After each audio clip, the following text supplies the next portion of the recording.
Teman yang seringkali menanyakan kepada diri sendiri, mengapa saya bisa mengalami gejala kecemasan yang dominan? Dan ini tentunya banyak dari kita tuh tidak pada dasarnya mengerti mengapa ya saya kok tetap tidak bisa menghilangkan perasaan cemas ini. Atau kesulitan untuk merespon terhadap situasi yang baru segera.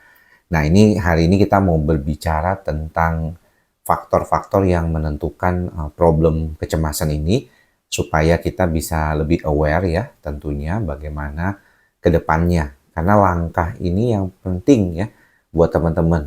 Langkah kognitif inilah yang paling utama terjadi.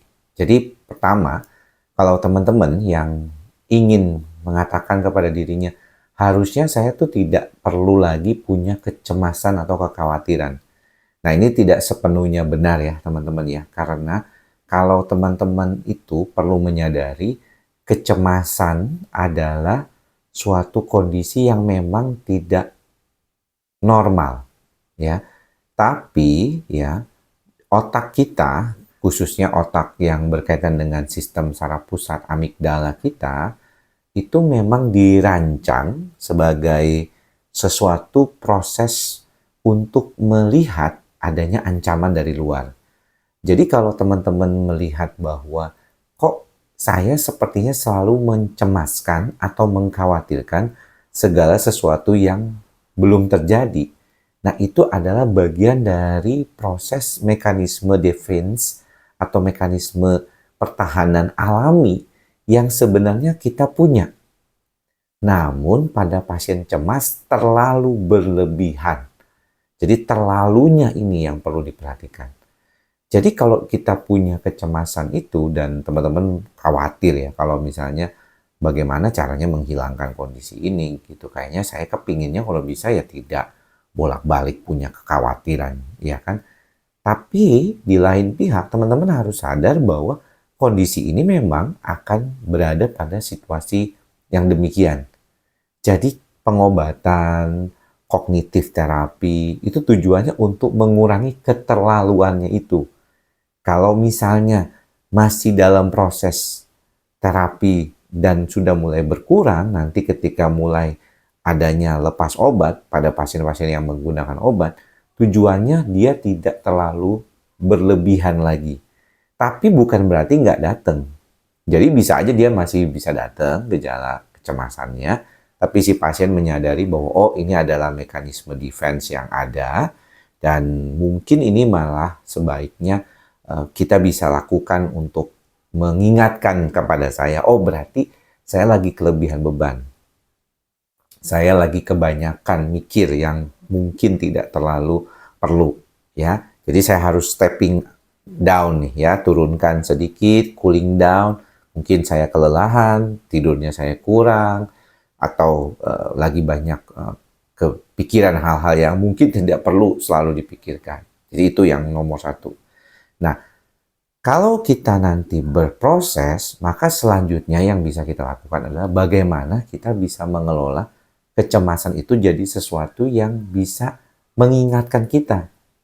Tapi tidak perlu sampai kita bereaksi berlebihan terhadap situasi tersebut. Jadi, saya punya kekhawatiran. Mungkin saya menghadapi orang yang baru, yang belum pernah berada pada situasi yang sama sebelumnya.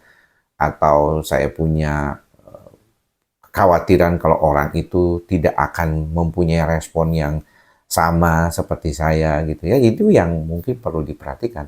Tapi kenapa jadinya berbeda respon tiap orang? Karena ada yang belajar untuk istilah awamnya atau umumnya itu udah saya cuekin aja lah.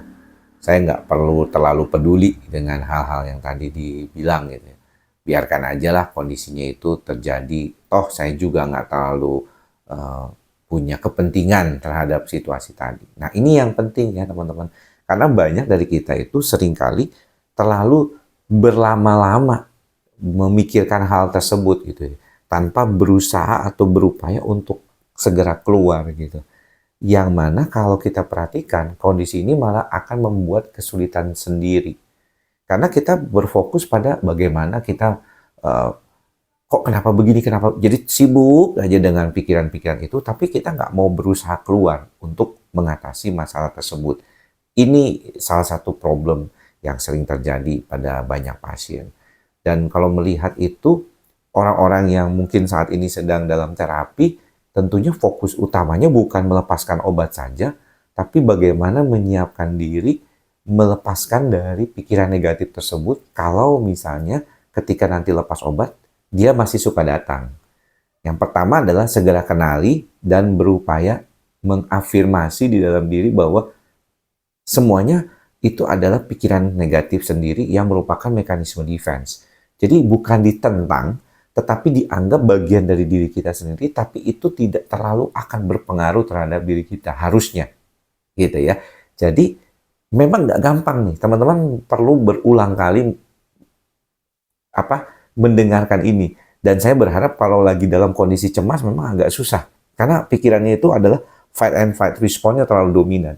Tapi kalau ketika Anda tenang, setelah meditasi, setelah membaca buku yang positif, mendengarkan podcast yang positif, maka ketika dalam otak Anda tenang itu, Anda harus berpikir bahwa kalau cemas itu datang lagi kepada saya memahami bahwa itu adalah bagian dari mekanisme defense. Dan saya tidak perlu terlalu berlebihan menanggapi hal tersebut. Karena itu adalah bagian yang normal. Adalah bagian yang dari otak saya sendiri. Jadi tidak perlu asing dengan pikiran tersebut, tetapi embracing, membantu kita. Seperti itu juga ketika berhadapan dengan trauma kan. Ada salah satu postingan yang mengupayakan pengertian bahwa trauma itu seperti kayak benang kusut. Ya, benang kusut, benang wol yang kusut, kita udah pernah tahu benang wol yang kusut itu susah sekali kita rapikan. Tapi ketika dia rapi, kita kemudian jadikan itu sebagai sweater. Ya, sebagai sweater atau sebagai shawl gitu. Dan dianggap trauma itu seperti itu. Bahwa shawl atau sweater itu adalah bagian dari diri kita yang kemudian jadi kita harus bawa, tapi tidak mengganggu, malah membuat kita terlindungi. Karena kita jadi belajar mengerti bagaimana memahami diri sendiri, mengenali faktor-faktor lingkungan yang mungkin mempengaruhi dan memicu kecemasan kita, itu yang mungkin perlu diperhatikan sama teman-teman. Jadi, bukan berarti kita selalu berusaha, gimana sih, keluarin ini, gimana sih, supaya nggak saya pikiran negatif. Mengapa kita harus mengenali pikiran negatif, tapi kita juga meningkatkan kemampuan daya tahan kita untuk berada pada situasi yang stabil gitu. Jadi memang tidak mudah langkah-langkahnya. Teman-teman perlu membaca kembali atau menonton kembali video-video yang saya sudah posting dari 2 tahun, mungkin 2 tahun yang lalu, bukan 3 tahun yang lalu. Saya ingat di Barcelona waktu pertama kali kita memulai YouTube langganan ini. Dan coba teman-teman ulang kembali prinsip-prinsip dasar dari kognitif terapi itu untuk supaya teman-teman mengerti bagaimana mengembracing atau membantu diri sendiri untuk mengenali mekanisme defense kecemasan dan membantu stabilitas dari teman-teman sendiri. Mudah-mudahan bermanfaat. Jangan lupa ikhlas, sabar, dan sadar. Semoga semua makhluk berbahagia. Salam sehat jiwa. Bye.